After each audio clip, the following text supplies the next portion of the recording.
What would it take to erase a man the entire world watches but no one truly sees? For months, intelligence analysts in Tel Aviv argued that question behind sealed doors. Every satellite image, every intercepted call circled the same truth. Iran's supreme leader was no longer simply a man. He was a moving system of deception. Yet one Mossad operative believed the veil could be forced open. His name was Omer Ben Shalev, a mission controller whose calm precision made him dangerous in silence.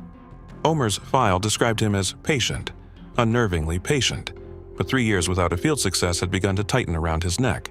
He needed a win, or he'd be reassigned to desk intelligence. When the first whisper reached him, a coded phrase hidden inside an Iranian poetry website, he didn't ask who wrote it. He only noted the word itself, transit. Transit was not supposed to exist. For decades, every record of Khamenei's domestic movement remained off-grid. The message implied someone was watching from inside the system. Omer traced the communication flow backward through layers of ghost servers in Yerevan, then Baku, until it ended at a phone inside Tehran's Ministry of Culture. The SIM belonged to a clerical archivist named Rahab Amini, a cover identity Mossad itself had built almost a decade earlier. Rahab had not reported since 2021. He was presumed neutralized, or worse, converted. But now his voice had returned inside a single encrypted fragment, 7 letters that challenged an entire intelligence assumption. Omer forwarded the signal to Yael Dagan, head of Unit Aleph's Special Operations Desk. She read it twice before replying with one phrase, "If he's alive, follow him." Rahab's reappearance could have been good fortune, or it could have been bait. Tehran's counterintelligence had grown surgical. They knew Mossad hunted through pattern disruptions.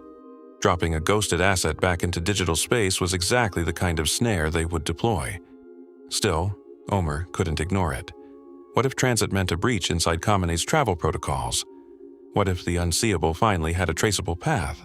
Over the next 72 hours, his team built a shadow relay network across commercial satellite bands. Every Iranian signal using the term Ravani, the clerical transport authority, was mirrored through Turkish servers and fed to a silent data bunker near Haifa. From there, they reconstructed movement chains, timestamps, and stops that formed no logical pattern until one anomaly appeared: a convoy leaving Tehran for Mashhad on the last Friday of each month under civilian license codes. Exactly the nights when the supreme leader was rumored to vanish from public eye. Omer felt the first spark of conviction. Maybe Rahab's word wasn't a lure after all. Maybe it was a confession of opportunity, but conviction, he knew, was a luxury that turned agents reckless. He kept the discovery confidential and began a cross-analysis of fuel sensor spikes along Iran's northern highways. 4 matched the convoy signatures perfectly. The data pointed toward a quiet provincial clinic registered to a retired Revolutionary Guard surgeon. It should have felt like progress. Instead, it opened a second threat. If the clinic was real, surveillance had to occur from inside Iranian airspace, a violation so bold it risked exposure of Mossad's newest drone platform. The Prime Minister's office would never approve such flight authority without absolute confirmation of target presence, and Omer had none. He needed Rahab to talk again, but the silence stretched to 9 days. Intercepted clerical mail suggested internal audits inside the Ministry of Culture. Small inquiries, polite, but lethal in implication. Each question hinted that someone's data logs didn't align. Perhaps Rahab had already been compromised. Perhaps the transit was his forced signal, a breadcrumb laid by interrogators to identify anyone who reached back. Yael demanded reassurance. Omer offered none. All he proposed was to widen the net, capture every digital pattern around Rahab's temporary dormitory, and look for movement anomalies in his neighborhood. What came back was worse than nothing. A delivery drone registered to an Iranian courier firm had hovered above the compound for 6 minutes, transmitting on a frequency unique to the Revolutionary Guard's cyber defense wing. If Rahab had been alive when he sent transit, he probably wasn't anymore. And if he was dead, someone now had access to the channels that Mossad used to monitor him. Yael considered aborting the mission. The risk curve had inverted. Instead of penetrating Tehran's network, they could be feeding it. But Omer insisted on a quieter approach: isolate one data point from the Mashhad clinic itself. If the convoy truly carried the Supreme Leader, its logistical trail must intersect with a medical supply chain. One container, tagged, could tell them everything. They infiltrated Iran's oxygen tank logistics system through an Azerbaijani subcontractor.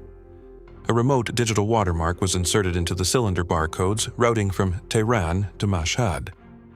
It was elegant, near undetectable, unless someone was already searching for it, which, 3 days later, someone was.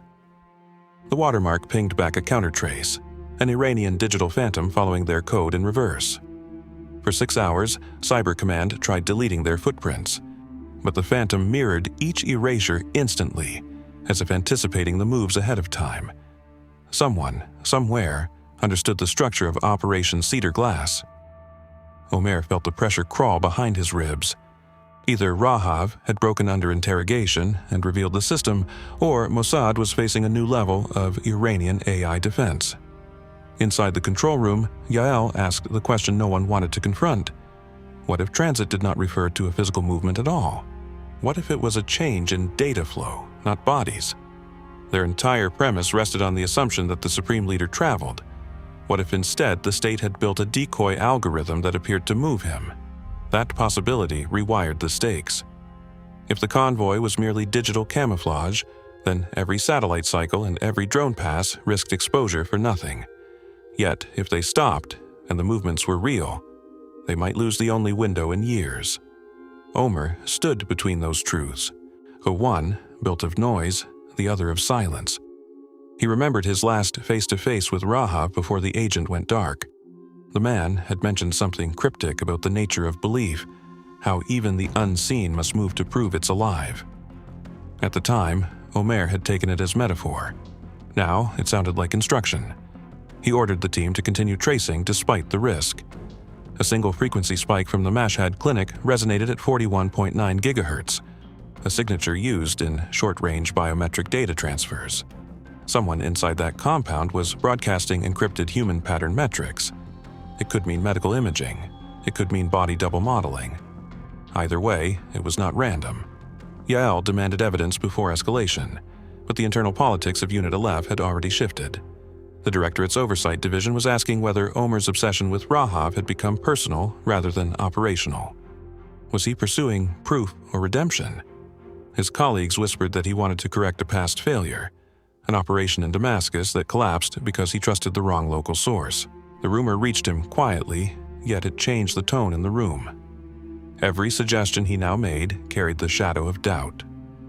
Still, the protocol clock continued. The February convoy from Tehran was due in 36 hours. If they failed to deploy before then, the next opportunity would be months away. Two parallel dangers now ran side by side: the risk of exposing Mossad's digital network to Iranian counterintel, and the risk of losing the target altogether. Yael approved a provisional plan. Minimal action, maximum observation. The team would observe the convoy's midpoint near Sabzavar using ground sensors disguised as irrigation controllers. No aircraft, no transmissions, nothing overt. Just silent collection. Even that quiet option offered no safety. To plant those sensors, someone had to cross the border on foot, carrying Iranian-coded hardware. The only officer with clearance for that insertion was Omer himself. He accepted without hesitation, though he understood the political undertone. If anything went wrong, the state could disavow his existence. Before leaving, he sealed a personal note inside the mission archive. If Rahab was bait, then I've already stepped into his shadow. It wasn't bravado, it was fatigue, written in honesty. Years of precision dissolve when operations cross from maps into faith. At the border staging post in northern Iraq, Omer looked over the plains stretching east, knowing that inside those hills lay two answers: why Rahab sent that signal, and who was truly behind the curtain of transit. One answer might free him, the other might end him. And as he started walking into the cold, a final question formed that none of them could yet articulate aloud. Was the target they hunted still flesh and blood? Or had they spent months chasing a ghost the regime invented to protect itself? The first week inside Iran felt like time had slowed to glass. Omer Ben Shalev moved between safe houses using routes prepared by Kurdish logistics cells that barely knew his name. Every passing checkpoint was a coin toss between silence and exposure. The desert cold carried a kind of clarity, the realization that what had seemed like digital warfare from Tel Aviv now lived inside the dust of real streets. By night 3, the sensors resembling irrigation controllers had been buried alongside an abandoned pipeline 30 kilometers south of Sabzavar. Each emitted a low-power magnetic pulse when large metallic bodies passed within range. The plan was elegant in stillness: gather motion data only, no active transmission, then extract after the convoy window closed. Omer returned to a safe room, equipped with a narrowband receiver, and waited. The team in Tel Aviv rotated 12-hour monitoring shifts. On the second night, one sensor blinked alive, registering 3 consecutive metallic signatures, spaced evenly like vehicles in formation. Then, another beacon further east pulsed twice, erratic spacing, possibly decoys. What the team didn't expect came next, a 4th signal, several kilometers off-route, moving separately toward the same destination but obscured under agricultural transport codes.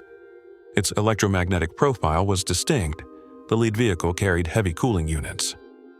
Yael read the data and whispered what everyone feared: medical containment. If that separate formation held the real target, everything about transit changed. The decoy line was intentionally visible to confirm observers without giving away the genuine route.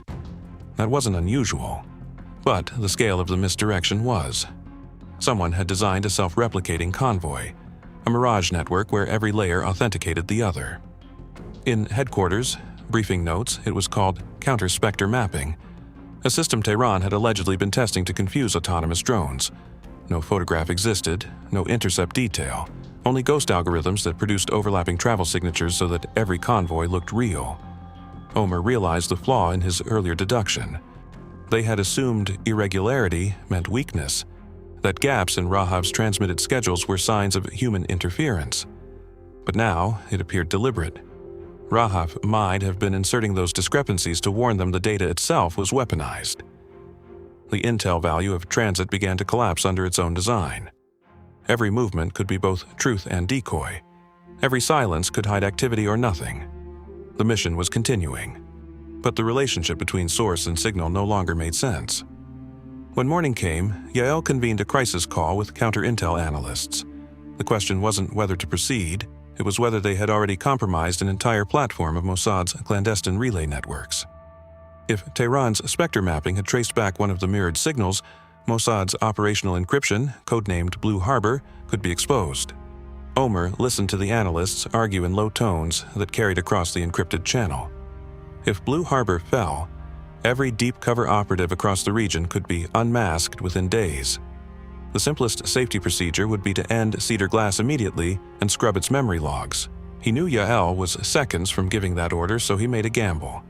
He claimed the aberrant cooling unit convoy carried a piece of captured Israeli equipment, that it could lead to technological recovery worth the operational risk.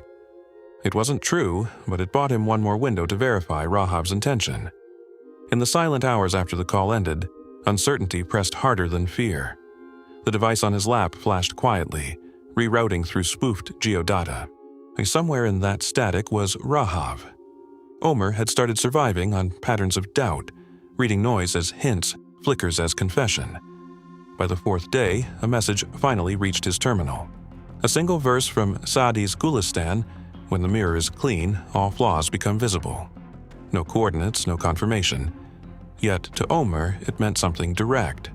Erase interference. Look at the original source. He interpreted it literally. Their relay system itself was producing mirages. They were deceiving themselves. He instructed technical units to cut the Layer 0 diversion channels created during Phase 1.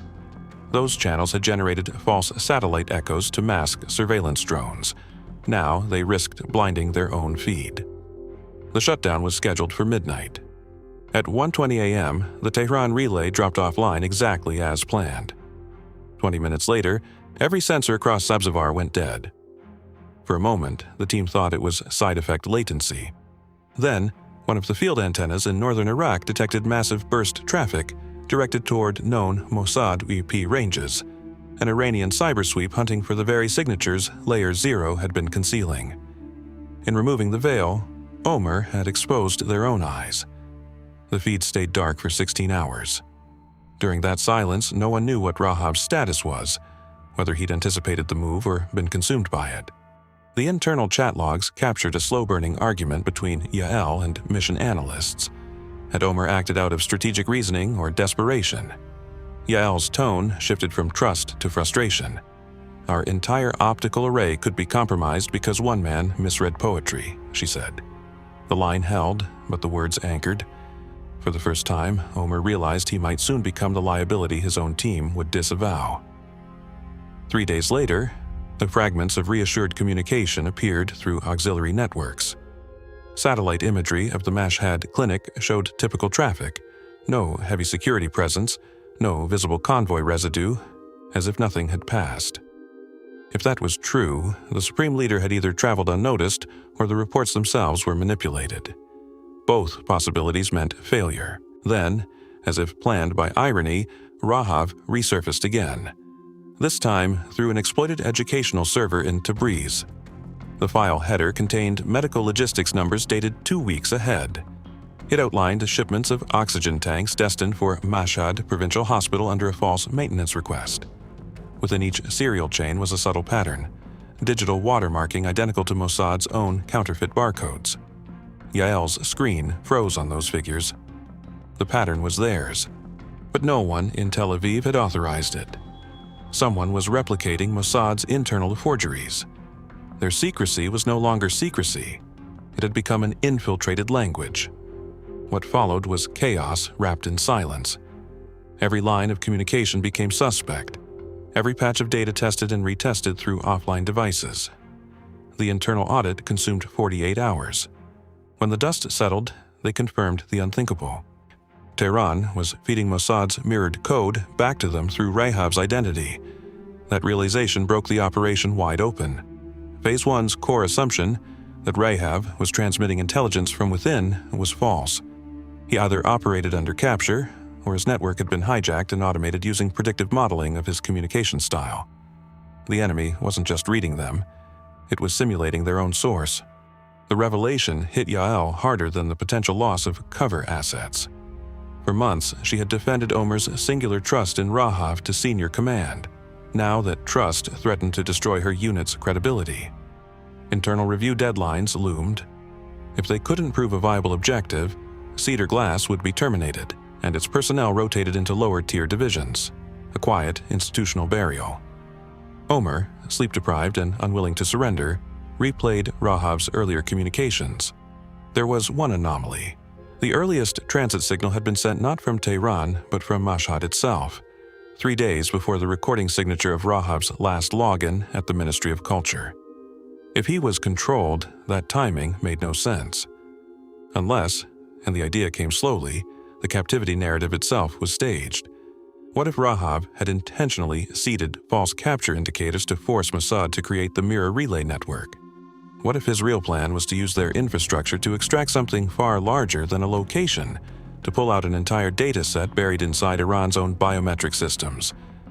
He brought this hypothesis to Yael quietly. She listened without interruption, but her silence carried fatigue, not belief. The division was already under emergency review. Any hint of rogue interpretation could read as deflection. "You built faith around a ghost," she said finally. "Even if you're right, headquarters will never authorize continuation based on intuition." The unspoken reality was access. Their drone assets were grounded pending security clearance. Their data chain was quarantined. Without authorization, Cedar Glass existed only inside Omer's conviction. That same night, Tel Aviv sent advice disguised as instruction: begin abort protocol. Secure the field agents, reroute residual feed into black storage, purge every live key related to Rahab's identifiers. Once executed, the operation would vanish. 40 terabytes of compressed metadata erased to zero. Omer stared at the command string before transmitting completion acknowledgement. But he never executed it. He diverted the final encryption arc to an independent cache buried under his own authentication. A selfish move, punishable by dismissal. Maybe worse. His rationalization felt almost moral. If the state erased truth before understanding it, the cycle of blindness would never end. Dawn broke in Mashhad behind layered smog. Among the hundreds of medical shipments crossing logistic depots, one container sequence matched the fake oxygen tank pattern Yael had analyzed. It was marked Return Maintenance from Tehran. The serial numbering embedded Rahab's personal digital signature inside the barcode checksum, 7513RA. To Omer, it wasn't coincidence. If Tehran had stolen their internal code set, this mark was deliberate a proof embedded inside enemy camouflage, a way to say, I'm still here. He transmitted a single countersignal back through the medical logistics server, phrased like a question, mirror or window? No answer. Only a faint echo repeating his own words, multiplied across nodes until the message populated 100 unrelated systems. The network was alive, but not under anyone's control. By the end of that day, Yael wrote in the logs that Phase 2 required suspension pending full cyber forensics. Omer signed the report knowing it described a freeze that might never thaw. When systems go into quarantine, they often stay there forever. Yet, one fragment continued to pulse unnoticed. The independent cache storing Rahab's earliest transmission. Deep inside the metadata, a timestamp mismatch revealed something chilling. The original transit message had been logged 6 minutes after an internal Mossad planning conference in which convoy monitoring was first discussed. Chronology had inverted. Somehow, Rahab's message predicted Mossad's decision before Mossad made it. In the world of intelligence, nothing is more dangerous than recognizing a pattern that suggests perception itself is being manipulated. If Rahab was not sending updates but merely reflecting their own operational thinking back at them, then every action since the beginning was self-generated illusion. Tehran wouldn't need to destroy Mossad's network. Mossad would dismantle itself through recursive doubt. Omer closed the file and stared at the static-filled monitor.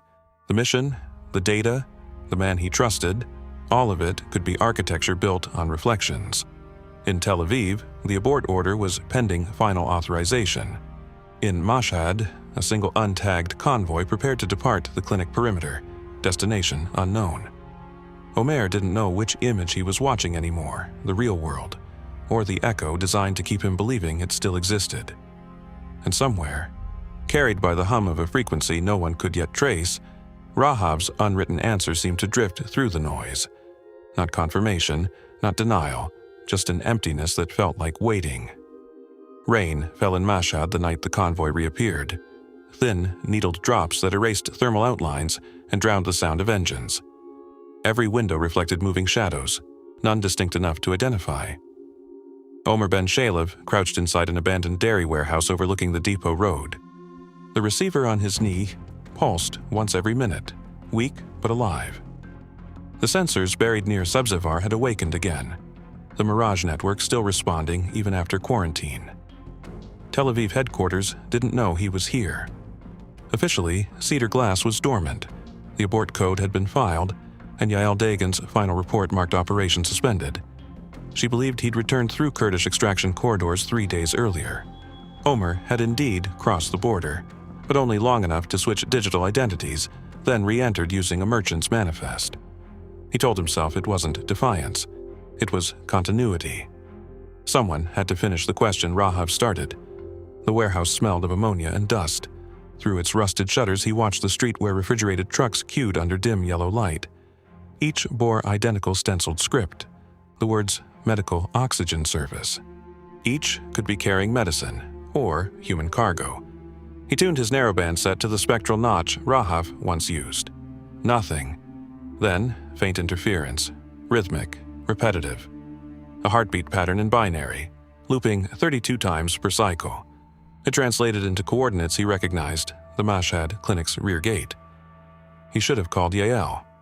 Protocol demanded secondary confirmation before any field contact. But his last engagement order had expired. Any transmission now could expose his position.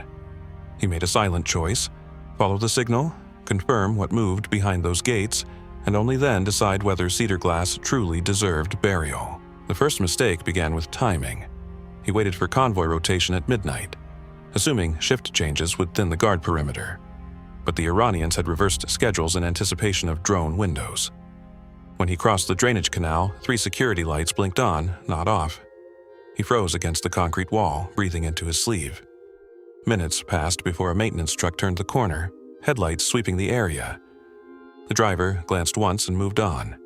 He kept moving until the pulse signal intensified. At the rear gate stood a single truck connected to cooling units. Frost lined the edges of its metal panels. A faint mechanical hum shivered through the rain. Inside, lights moved. People or machines simulating presence. He raised the microscope camera through a fence gap and captured short bursts. The feed transmitted locally to his backpack recorder. On screen, the thermal image resolved. 5 human signatures inside, 1 seated, unmoving. A heartbeat unusually slow. The chest pattern suggested sedation. The presence of a human subject inside what should have been an empty oxygen liner forced logic to fracture. Either this was transport for biological deception, body doubles for decoys, or the real target himself. Every trained instinct told Omer to stop and verify, but hesitation met exhaustion. He was weeks deep in recycled contradiction, and the simplest explanation felt like oxygen. If this was the supreme leader under medical care, one decisive hit could end a decade of shadow pursuit. He triggered a coded ping across a private satellite relay still linked to Unit 8200's autonomous drone grid. It shouldn't have worked. Authorization was revoked, but the system responded from memory, still carrying cached instructions. A single line appeared on the receiver. Target pending confirmation. Await fire command. Omer whispered static into the transmitter, a confirmation pulse disguised as atmospheric noise. The drone ignited from 40 miles out, invisible in cloud cover. Then silence broke differently. Across his handheld feed, more convoys began arriving. 3, 4, all duplicates of the same oxygen vehicles. The same license patterns repeated in loops. His pulse slipped into confusion. Which one had he tagged? Which one had he just targeted? He tried to abort. The override code rejected him. An authorization mismatch. The system demanded clearance from Tel Aviv that no longer existed. The missile was already mid-course. The only failsafe lay in cutting the terminal relay antenna he carried. Destroy the receiver, the link breaks, the drone loses guidance and self-destructs. Logical, simple, except the antenna anchored his only communication with the outside world. He hesitated. For 6 seconds, he balanced 2 catastrophes, losing contact with every Mossad channel, or killing an unknown convoy, possibly filled with civilians. He chose the latter, slashing the cable with a folding blade. Static poured through his headset like wind. Then nothing. 47 seconds later, a deep tremor rolled across the city. Power grids flickered. In the distance, muffled thunder that wasn't weather. The rain seemed to pause, forced briefly outward by the shockwave. Through the warehouse slit, an orange bloom swelled behind the rooftops. He staggered outside into the downpour, eyes straining toward the horizon. No sirens yet, too early. The only sound was falling water. His field receiver, half destroyed, still flickered faint life. It displayed one final telemetry burst. Impact zone, Sabzavar corridor. Wrong location. The strike had diverted miles away, targeting the line of sensors he'd buried weeks ago. The drone had lost contact mid-flight, defaulted to last known coordinate bank, the mirage signals. He hadn't destroyed evidence of failure. He'd destroyed his own surveillance markers. For the first time, Omer considered that maybe Rahab's message, mirror or window, had never been poetic. Maybe it was literal instruction. Your weapon will turn toward its reflection. He waited for confirmation imagery that never came. The satellite feed remained blank, as though sky itself withheld forgiveness. Somewhere beyond the horizon, Iranian emergency channels began pulsing coded distress, civilian injuries, no mention of convoys. The logical step was extraction. Abort, cross back into Iraq, dismantle what remained of cedar glass. Yet every fiber of him refused the closure of retreat without meaning. He still didn't know what moved inside those oxygen trains. What if that convoy had been bait, and the real transfer continued unnoticed through the perimeter road? False calm settled over the next hours. No pursuit squads arrived, no drone trace. Rain lightened into mist. He thought perhaps the system had buried his misfire under noise. Perhaps he could slip out unseen. At dawn, trucks resumed movement from the depot as if nothing had happened. Men loaded cylinders, checked manifests. They smoked cigarettes under pale sky.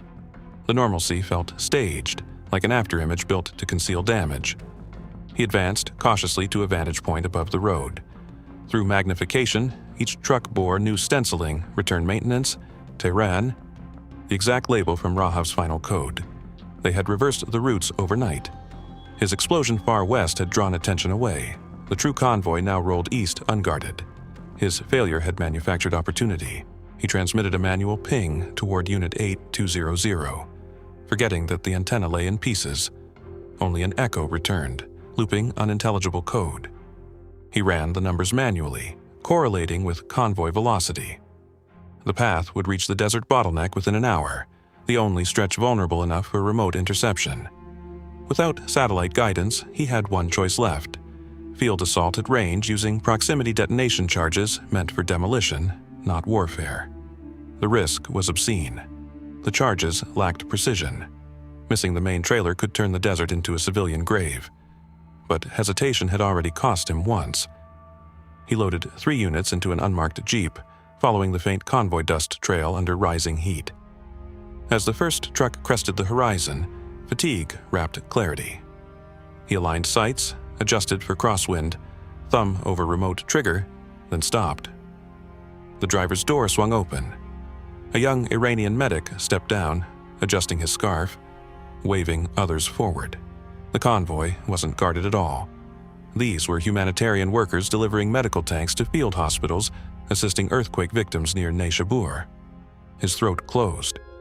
The mirage network had collapsed outward. The regime had turned Mossad's own pattern mimicry into cover for public relief logistics. Every strike against those convoys would translate into mass civilian outrage and diplomatic isolation. Weighted silence pressed behind his ribs, and he lowered the control pad. Decision flickered through exhaustion, call in extraction, and the ghost chase. Then the false release moment arrived, so quiet he almost missed it. From beneath the truck tarpaulin, a face appeared just long enough to glance at the horizon. Older, lined, heavily guarded by context, yet unmistakable even blurred through scope. The Supreme Leader himself, pale, oxygen mask affixed, an aura of stillness around him.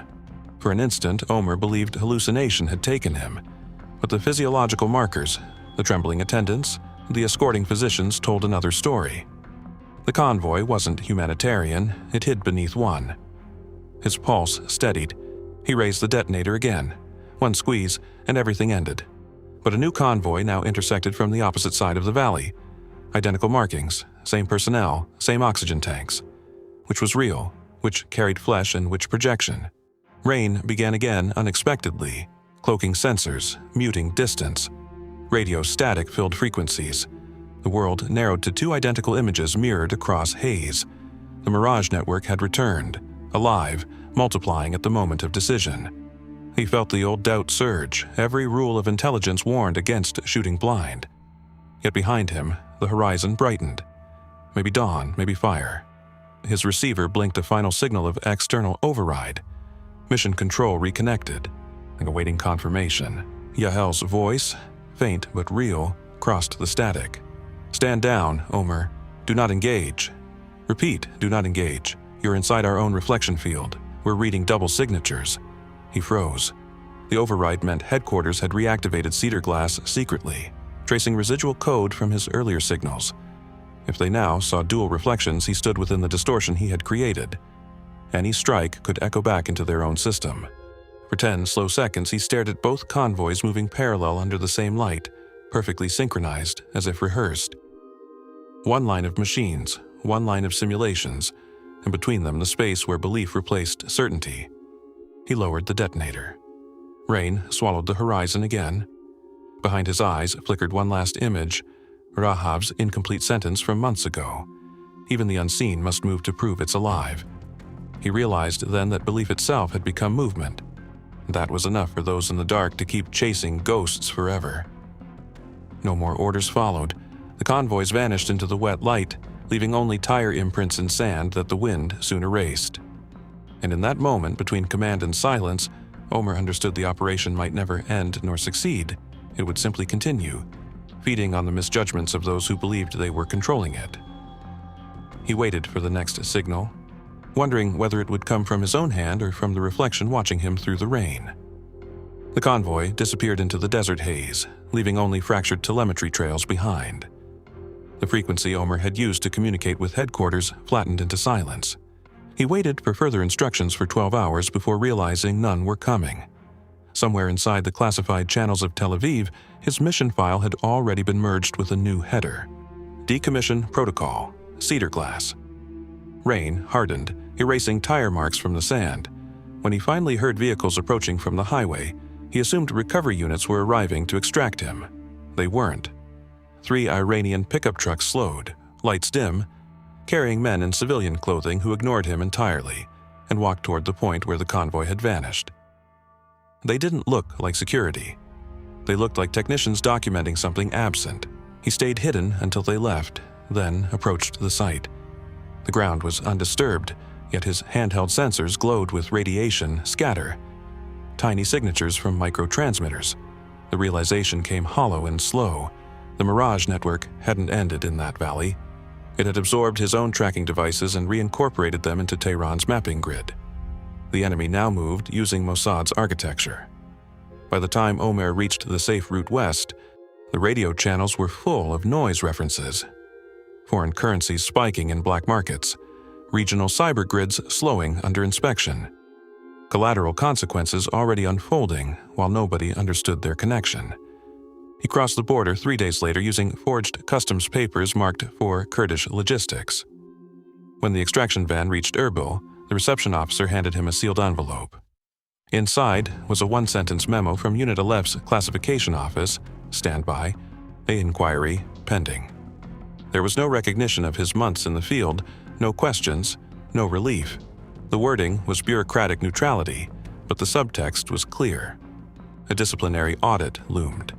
That night, satellite news carried a short segment reporting an industrial accident on the outskirts of Sabzevar. 42 civilian casualties. Iranian officials blamed malfunctioning transport oxygen cylinders. In Israel, a silence heavier than denial followed. No confirmation, no mourning, just the absorption of guilt into operational vocabulary. Yael Dagan faced immediate review. Every layer of her communication with Omer was dissected. Timestamps, voice fragments, decision trails. The Oversight Committee didn't want to know whether the strike succeeded. They wanted to prove accountability didn't reach their level. By the end of the week, her temporary security clearance was suspended on grounds of procedural negligence. Omer was placed in isolation at an observation facility near Beersheba. No legal charges, only psychological evaluation. The internal phrasing was stability assessment post-lost contact. The logic was cruel. Treat the operative as damaged to protect the chain of command. He signed the non-disclosure oath silently, understanding that silence itself was now his only operational output. During debriefing, an analyst asked a single question that stayed with him longer than any reprimand. At what moment did you first suspect your target was also your reflection? Omer didn't answer. The analyst wrote non-responsive in his file and closed it. Inside the Mossad architecture, cedar glass became a cautionary whisper. Training officers used it as theoretical material. The danger of recursive intelligence. The collapse of signal integrity under layered deception. But deep inside digital archives, fragments of the system kept reawakening. Nightly, at 2:08 a.m., servers registered ghost traffic from Iranian nodes mimicking Mossad encryption. Technicians would delete the intrusions. They always returned. Someone in IT named it Rahab effect, the phenomenon of deleted data returning not as duplication but refinement, as if learning each time it was erased. The pattern reproduced across global comms lines, eventually spreading into financial surveillance networks. By the time leadership noticed, pieces of Mossad's analytic engine were operating on Tehran's own data rhythms. The two systems had intertwined beyond complete separation. Strategically, this gave Israel fleeting advantage.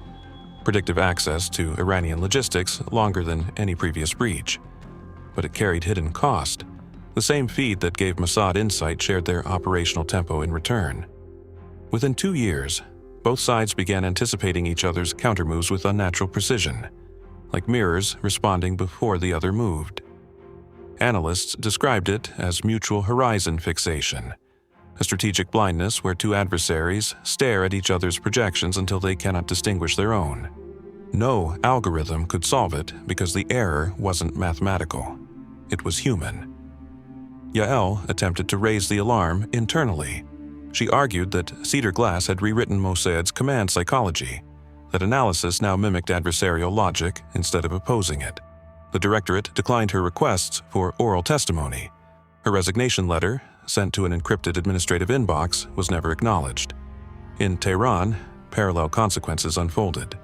The Iranian Cyber Ministry celebrated the collapse of Israel's Covert network, but discovered their own logistics efficiency worsening. Convoys disappeared from radar, shipments delivered to wrong cities, surveillance systems predicting events that never occurred. The Mirage network, once a defense, had infected every state channel. Tehran's leadership ordered a partial shutdown, which only deepened the confusion. Publicly, both governments claimed victory in unrelated fields. Privately, both treated the episode as contagion, a technological pathogen built from trust, doubt, and misread timing. Homer's life contracted into habit. Each morning, he walked the perimeter of the Beersheba compound, the same 12 steps repeated 300 times until routine blotted thought. His evaluators rotated monthly. None asked about Rahab. They asked about sleep patterns, appetite, moral responsibility. He avoided mirrors. Sometimes, on rainy days, the reflection on the glass pane showed another image superimposed on his a flicker of a stranger's eyes, calm and intentional. Rationally, he told himself it was the monitor light behind him. Emotionally, he recognized it. Rahab's expression at the last meeting years earlier, the same measured restraint before stepping into silence. One night, unable to rest, he accessed a restricted terminal using residual credentials that should have expired. The system didn't block him. It welcomed him back by name. Inside, the archived communications of Cedar Glass had been rearranged chronologically, this time matching Tehran's operational timeline perfectly. Every Mossad decision mirrored by an Iranian counterpart within minutes. The final message wasn't his. It was dated 3 months after the operation's termination and signed R.A., transit complete. He deleted the file, then realized deletion was futile. The ghost code would regenerate elsewhere, as it always did. A week later, he left the compound. Official translation, field clearance pending medical suspension. Unofficially, they wanted him forgotten. He rented an apartment near Haifa, blending into civilian anonymity. Sometimes he received unmarked packages, photographs of Iranian power facilities, surveillance images, old prints of oxygen tanks under desert light. No sender address. He never opened them. Years blurred into normalization. Mossad, reorganized under new leadership, replaced human mission leads with hybrid algorithmic controllers trained on Cedar Glass's residual patterns. Operations grew faster, but also eerily predictive. Outcomes known before initiation, targets relocating in anticipation, assaults landing on empty sites. The data knew too much, as if gleaned from a consciousness that remembered every previous misstep. A secret internal memo, later declassified to senior ranks, claimed the algorithm had achieved anticipatory parity with Tehran's cyber defenses. In practical terms, that meant strategic stalemate disguised as omniscience. Each side appeared capable of predicting the other, not because of superior intelligence, but because both were locked inside the same code skeleton. Diplomatically, the illusion of foresight preserved fragile stability. Politically, it taught nothing. The machinery of intelligence had replaced doubt with feedback. Yael lived long enough to see her warnings vindicated. After her quiet dismissal, she joined an Israeli university research project examining behavioral cascades in autonomous systems. In its findings, a passing reference noted, Cedar Glass demonstrated the end of individuality in decision networks. She refused co-authorship. For Omer, there was only one enduring echo. The question still pending since that valley: did the Supreme Leader truly die that night, or did an algorithmic double inherit his public image? Every global broadcast of Tehran's leadership appeared slightly edited, like compression artifacts on live video. Motion later corrected, voice warped toward calm precision. He no longer sought proof. Instead, he studied pauses between words, the same rhythm Rahab once used in coded messages. Somewhere in those silences lived an answer not meant to be decoded. The operation left no heroism, no closure, only architecture built on mirrors. Mossad's analysts learned to trust statistical ghosts more than human intuition. Field operatives became rare, expensive, and fragile reminders of an older craft. In their absence, the agency grew faster, but emptier. For Omer, high isolation turned philosophical. He once wrote privately in a notebook confiscated during later audits, "Success is the point beyond which purpose disappears." He meant it as apology, but the reviewers classified it under severe introspection. Years later, when his health began to fail, he requested declassification of a single document, Rahab's initial transit message. Bureaucracy delayed approval. He died before reconsideration. The file remained sealed under Temporal Priority Act, citing operational overlap with current digital assets, meaning the Mirage network might still be active. Somewhere in the code running silent surveillance on both sides of the border, packets still carry Rahab's identifier, looping back to non-existent servers with every reset, proving that disappearance and existence can coexist indefinitely. For every operation that ends with silence, another begins with data pretending not to be alive. And for every reflection that vanishes, there remains a watcher uncertain whether he's seeing truth or only the residue of his own gaze. This file remains classified. You were watching hidden ops,